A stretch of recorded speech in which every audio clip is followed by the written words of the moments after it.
Hi, my name is Marjorie Buchser. I'm the Executive Director of the Digital Society Initiative in Chatham House. And basically the objective of this initiative is to accelerate beneficial use of technology, but also looking at policy recommendation to mitigate the risks. I'm normally based in Europe, but because of the crisis, I'm now in the Netherlands to be close to my friends and family.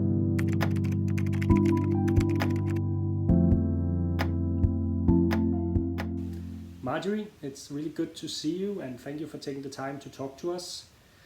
We've discussed several times before the state of international cooperation in cyberspace, and you've done some great thinking at Chatham House around the notion of the splinternet, so the idea that different regions and countries around the world are promoting different versions or approaches to the online world and the internet. I would love to start out by asking you, if you look at everything that's happening right now in response to the corona crisis, do you think we will see more international cooperation emerge, or do you think, in fact, we will see a further fragmentation and splintering of the online world? Yeah, that's an excellent question. I mean, I think if you look at technology adoption and the type of technology that being deployed in different regions and sort of the trade-off that are being made between privacy, innovation, and generally human rights. I think that the crisis really has accelerated and amplified some of the trends that we've seen in the past. And so I don't think it has critically transformed the direction of travel, but definitely will have fast-tracked the adoption of some potentially quite invasive technologies in some contexts. And so it's really the nature of emergency, right? The fast-forward historical process. And I think if it's useful to look at, for instance, what's happening in the space of contact tracing. And it's probably a case in point because if you look at Europe or Singapore or China, the approaches are very different. And so in Europe now, they announced this notion of pan-European privacy-preserving contract tracing app, which is a really mouthful. But essentially, if you look at it, one of the tenets of the system is really to endorse GDPR protection and to anonymize data and to be secure, etc., etc. So the system should, in theory, really follow privacy preserving principles that have been developed by the European Union for several years now. And that's not a change from where the type of sort of statement and the type of moral compass or standard setter position that Europe has taken in the last year. And then if you compare that to China, which is obviously the extreme case, I think that it is quite clear that the crisis has offered or provided Chinese government some sort of sandbox policy to test really a wide range of mass surveillance technology. And it's not only contact tracing, but it's also installing CCTV camera at the apartment of those that have been quarantined, is sort of drones that are equipped with facial recognition system to force the public to wear a facial mask. It's the digital health barcode that really sort of highlight the health status of individual and allows them to be in public spaces or to use specific services. And clearly some of those tools were already being deployed in China, but really I think the crisis has offered a window of opportunity for the Chinese government to deploy this technology more freely and potentially in a more radical fashion than they would have done, if it was business as usual. And because I think the public attitude has shifted as well, there's little resistance from Chinese population against those measures. I don't know if it's answering your question, but essentially I think that because there's an acceleration of adoption also of intrusive technology, where the regulatory framework is not in place, I see more opportunities of divergence than convergence. Everyone is talking about the new normal right now. And if you look at technology landscape, we're seeing a lot of technologies being rolled out that we haven't necessarily seen before. Do you think that it's likely that this is the new normal, that we'll have a whole set of new surveillance technologies that will be part of our lives? Or do you think it's likely that some of these tools, be it location tracking apps or other technical tools, will be rolled back again when we are over the worst of the corona crisis? Yuval Harari had done a quite powerful op-ed in the FT a few weeks ago, and basically it sponsors to say emergency measures, although they should be temporary, tend to be permanent. And if you look at the nature of the crisis, and specifically at the nature of the virus or what we know about it, it's potentially here to stay for a while, because it could be seasonal, because maybe some of the intrusive surveillance technologies that have been deployed could be used to help people go back and resume their normal work life, which will be additional argument to say we should keep them in place, because it allows the economy to recover. It allows us to monitor the spread of the virus. It allows us to identify seasonal infections, etc., etc. So I think that because of the virus in itself, but also because it's quite frequent that emergency measures become more entrenched. I think that most of these measures are here to stay, and unfortunately, there are not many sunset clauses, or you don't see a lot of technology that come with a off button or saying, oh, okay, this is this context and they're going to be removed at a specific point in time. Most of them, there's no deadline, or as I say, there's no sort of principle or policy that are put in place to sort of sunset those technologies as the crisis hopefully and the infection rate declines. I think I would definitely agree with your analysis. I think the corona virus has propelled some of these technologies even further into our lives. You could say sort of the fourth industrial revolution has gone into hyperdrive, and some of the technologies that would probably have hit us within the next 3, 4, 5 years have now been accelerated a little bit. So we're seeing new tools that I also think will be here to stay. You mentioned that for certain governments, this can serve as a window of opportunity.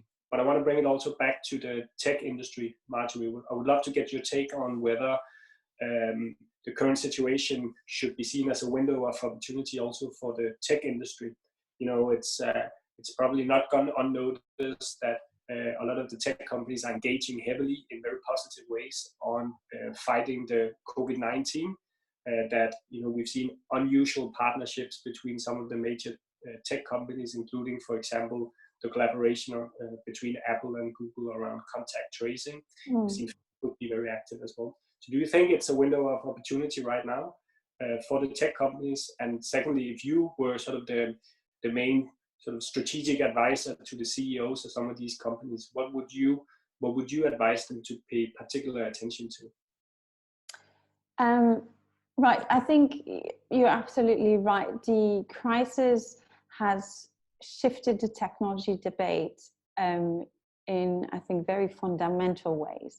And I would say for 3 main reasons. It has to do with public attitude, with policy priorities, and potentially economic sort of market position and you know, a monopoly situation. And so if you first look at the public perception, as of this month, I think more than a third of the world population is under varying form of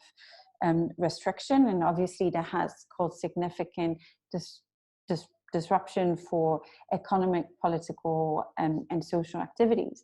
And so when you're confined to your home, you're obviously quite desperately dependent of technology platform and digital tools. And so as a result, I think it's quite clear that the public argument for technology adoption really has shifted. And it's now much more based on the notion of necessity rather than choice. And what you hear a lot is the argument that, well, if technology allows me to keep my job, I'm going to use it. If technology helps to save lives, I will endorse it. And so citizens, I think, across the world are much more likely to share their personal data, to consent on much more invasive technology if they perceive those technology to be necessary, a necessary step to fight the virus or to resume, their normal lives. And I think that is a shift. And interestingly, Wired had an article titled "Did Coronavirus Kill the Tech Clash?" And I don't know if it killed the tech clash, but I think even if the pandemic didn't make the concern we have about the business model of big tech less valid, it has become quite apparent that big technology companies provide vital utilities in this crisis. And they're necessary, and maybe technology, I'm not sure if we've gone back to technology optimism, but I think there's a certain sense of technology pragmatism where it's maybe a necessary evil to continue business as usual or life as usual. So I think that's the first big change. The second one, and I think you alluded to it, is that obviously the speed and scale of COVID-19 have really forced leaders to reorganize governments and focus intensively in crisis management, crisis response. And obviously this will delay some other legislation and regulation. And I think in Europe in particular, the crisis is likely to have a chilling effect on the Commission's really ambitious digital strategy. And so I am pretty certain that Europe countries are not going to deploy any technology that is going to violate GDPR or it's going to reverse GDPR. But I'm not sure, but I think that it's probably going to force government to reconsider some of the principle and regulation that was in the 2020 policy pipelines. And if you think about what the debate in Europe was about 3 months ago, a lot of the discussion were about data sovereignty. And obviously the crisis have really highlighted the limitation of this notion of sovereignty of data within Europe, because obviously in this time of crisis, you need countries to share information, and you probably need to create data sets that are not unique to Europe. And so that, I think, in a sense, Europe will probably need to recalibrate some of the narrative and some of the trade-off that Europe nations have made, especially when it comes to privacy and innovation. And that's, I think, a really significant change. Was probably a really strong shift in the narrative and the focus. And the final one, which is potentially a little bit more worrying, is that if you look at the economic landscape, early evidence suggests that big tech will fare much better than any face-to-face or type of business.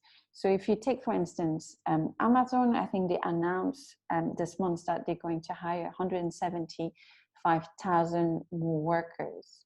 And so if you compare like this aggressive hiring strategy of Amazon, is really a stark contrast with any other retail that had to lay off a lot of their staff. And so if you can, and it's, you witness that trend not only for e-commerce, but also for social media platforms. And so that's the same for ByteDance, that is also supporting the video app TikTok. I think they're hiring 10,000 more people. And obviously when you have a lot of young users that are bored at home, that are in desperate need of entertainment, you know, the search for that type of technology and that type of social platform has really surged. And so not only the market position of these companies are better, but it's potentially an opportunity for them to expand. And if you look at Google and Apple, they had for a really long time or long-standing ambition for the healthcare sector. And I think so far the success was, mitigated.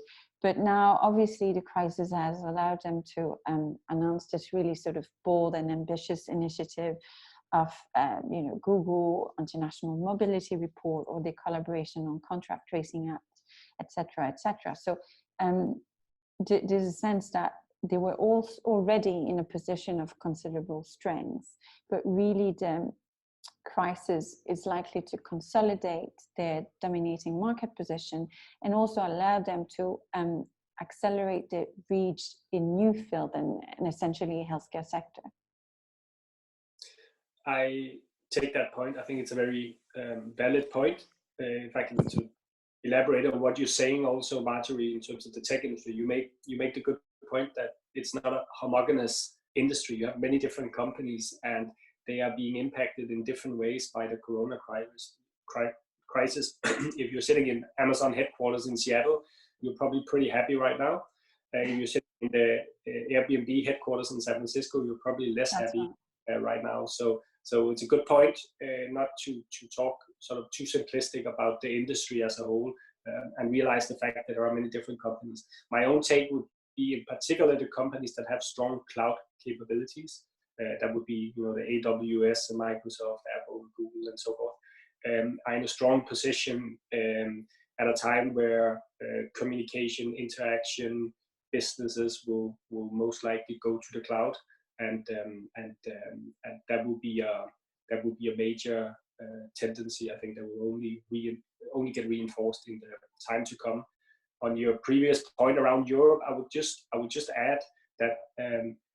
The obvious point, I guess, that the European agenda with the new Commission, I certainly agree with what you're saying, that, I think everywhere, not just in Brussels, but in all capitals around the world, everyone is taking a new look at the policy priorities. I would make the point that the Commission agenda is not only about regulation or, about the right space questions. It's also about spurring innovation, making better use of data within Europe, within the 27 member states. I think some of the initiatives we've seen, for example, on contact tracing, has had that particular purpose to try and say, okay, what can we do within Europe with the data we have? So this pan-European collaboration. I would hope that the crisis also reinforces that part of the agenda, to say, okay, what can we do within Europe to grow more innovation? Yeah, no, that's true. And I think this, the fact that it's pan-European tells you something, and it's a very positive story, and I guess a much needed one, because if you look in terms of the narrative that we're out there regarding Europe response to crisis, it's not always that positive. And I think that potentially Europe also has been hit by waves of disinformation or misinformation, with sort of negative narrative being pushed in purpose to destabilize Europe and identifying it as not being, or sort of as a union not being able to cope in a coordinated way. Marjorie, I want to end on or at least try and end on a positive, optimistic note. Do you see any silver lining in the situation we're in right now? Everyone now is talking about never waste a good crisis. So maybe help us. What is the silver lining? Well, I think that, generally, if you think of where we are, and there is rapid adoption of new technology, but I think in some region in Europe and in other places, we potentially in a better position to avoid some of the past mistake and some of the common pitfalls when it comes to unintended consequence of technology. And I think that if you compare to half a decade ago, government and citizens are more aware of the risk and the trade-off. And we now also have a lot of privacy preserving regulations that I think sort of lay the groundwork where technology can be built on. So in a way, we have, compared to other crises, a situation where I think we're more mature as societies to handle technology and be more pragmatic in our approach to it. So I think that's the first silver lining. The second one is, and I'm not an expert in healthcare, but I was quite shocked to see that even video consultation, even really sort of basic element of e-health, were not, generally speaking, they were not widely used in healthcare system in Europe. And that tells you how much innovation was needed in that sector. And now there's a mad race to, obviously bring video conference and consultation, but also look at any type of robotic support, any type of prevention, looking at big data, AI, etc. So it's probably one of the sectors that really needed innovation. And now, because of the crisis, I think especially in the healthcare, innovation takes a long time. But now it has really fast forwarded it. So there's, especially in the context of aging society, it's a wake up call that in some way we need it. Great to finish on an optimistic note, Marjorie. Yeah, I don't know if it was optimistic enough, but best I can do. Fantastic. Thank you so much for sharing your thoughts.